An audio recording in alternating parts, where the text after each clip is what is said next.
The first settlers that came to this area came in the hopes of finding gold. They didn't find much, but they did find limestone and clay, two essential elements to make concrete.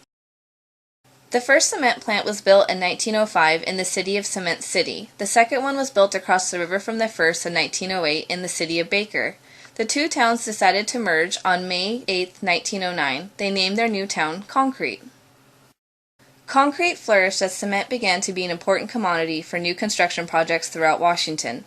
The plant supported many workers, and in the 1930s it is estimated that Concrete had around 1,000 residents. But by 1968 the last cement plant had closed. The town managed to survive by logging, fishing, and tourism. As tougher laws also made these occupations harder to come by, the town saw a steady decrease in population. Today, the town is home to 710 residents, and the largest employer is the Concrete School District. Concrete is still improving itself, with a community garden and several restoration projects in the works. Many residents feel a pride to make their town a better place to live, despite the lack of work, resources, and its upriver image as being uneducated and backwards. As a newcomer to the city, I have always wondered, why do people stay and invest in a community that others would say is dying? Your name? My name is Jason Miller. And your age? 43. And your occupation? I am a freelance writer and editor and the publisher and editor of Concrete Herald. Very good.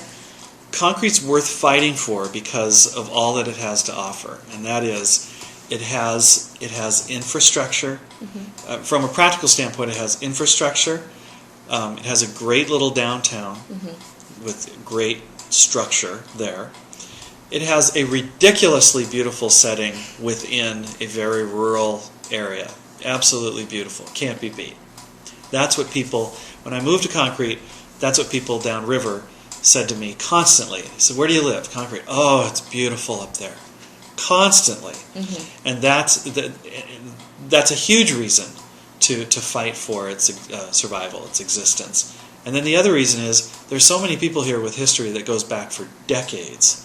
They're going to fight for it. Mm-hmm. I'm a relative newcomer, and so I look at it as being worth fighting for from a very practical standpoint.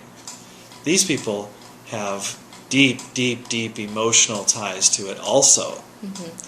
So I think that's why, and I think that's also why it didn't turn into a ghost town after everything, after its main economic driver dried up and blew away. Okay. They said, well, this is our town. We're not just going to leave. We're going to make it happen. Okay.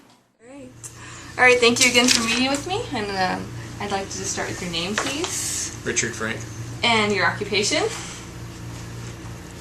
This time? Sure, yeah. We own a grocery store. Okay. In 1907, my grandfather moved here with the cement plant to help build the Superior Portland cement plant this side of the river, and raised a family of 3 boys and 3 girls. Went to school up here at high school, graduated in 1961. Went to Washington State University, graduated in spring of 1966. And my dad told me it was time to get back into the family business and quit playing, go to work. So I came back here in 1985. Let them know. It's a great area to grow up in. I just took my 94-year-old mother up to the base of Mount Sauk Wednesday. Uh-huh. We hadn't been up there in 24 years. Oh, wow. She walked it when she was 70 years old, and she's 94 now. And she sat at the picnic table at the end of the driveway and said, "This is such a pretty country, I don't know why more people aren't around here." And I think maybe, I don't want to walk it today, but I think maybe I'll try walking it here in a few days. Well, she can't. She fell and broke her hip, but she walks with a limp and a walker now. But it was interesting that she wanted to know why more people weren't around. Yeah. I think there were 10 cars or something up there, but I think the beauty of the land is basically they don't shut it all off. Yeah. And keep us out of it. Yeah. That's a strength we have. Very much. Okay, my name is Valerie Stafford. And your occupation? Well, I have several, but I guess my big occupation is Director of Communications at United General Hospital. Okay. And just because this is focusing on concrete, would you go ahead and like to tell us about your other roles here in the community? Oh, okay.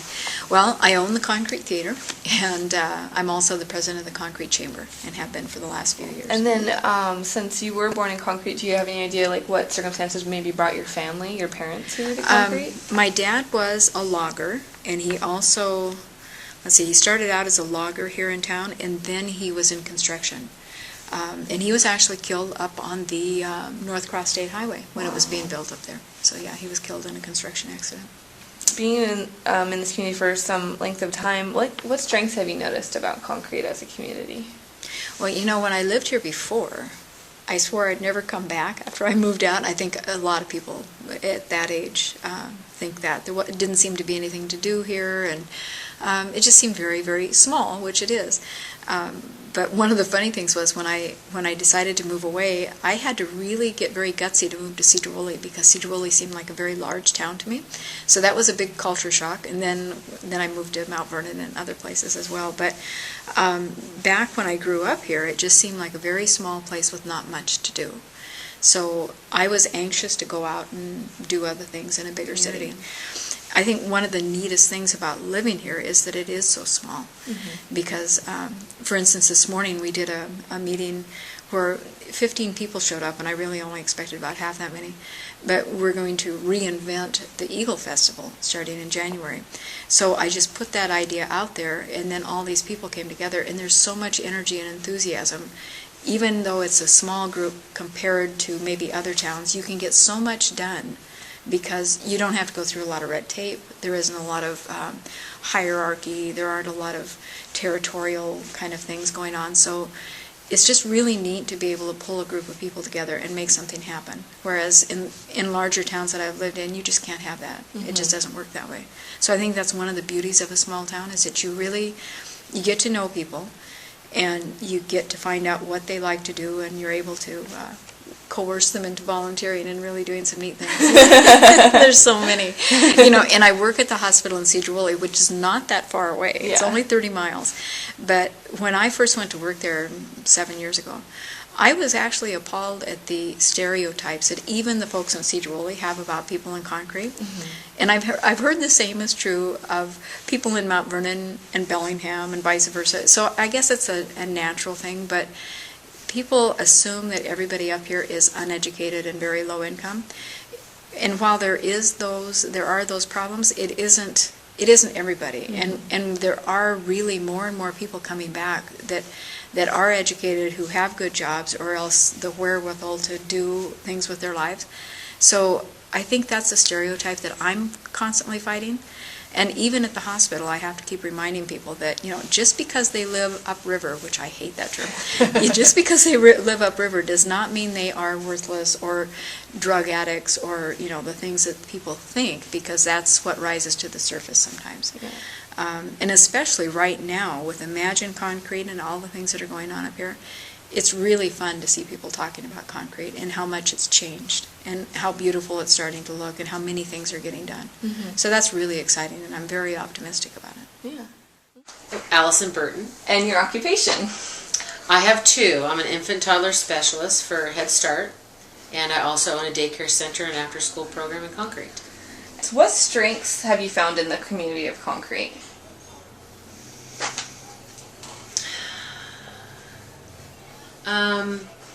The families are very close-knit in concrete, and they draw strength from that for themselves and their families.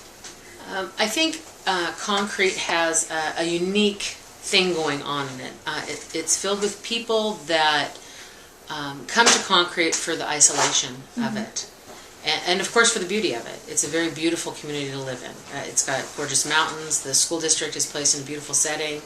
I myself own 5 acres, and I have a view of Mount Baker. I love the solitude of it and the friendliness of the community. But when I work with families, most of it is the solitude and not having a lot of people around. I think they like that. Your name, please? Sure, my name is Lou Hillman. And your occupation? I am the East County Resource Center Coordinator. There's a lot of history here, there's a lot of folks who have great families here, and they were tied into other industries besides the cement plant.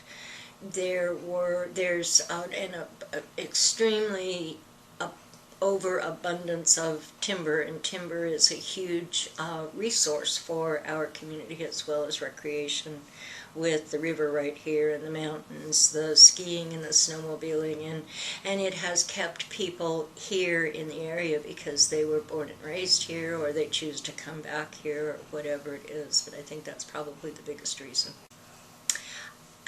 Concrete is a lovely community. We have a wealth of community-minded members. We have a lot of really neat things going on in Concrete.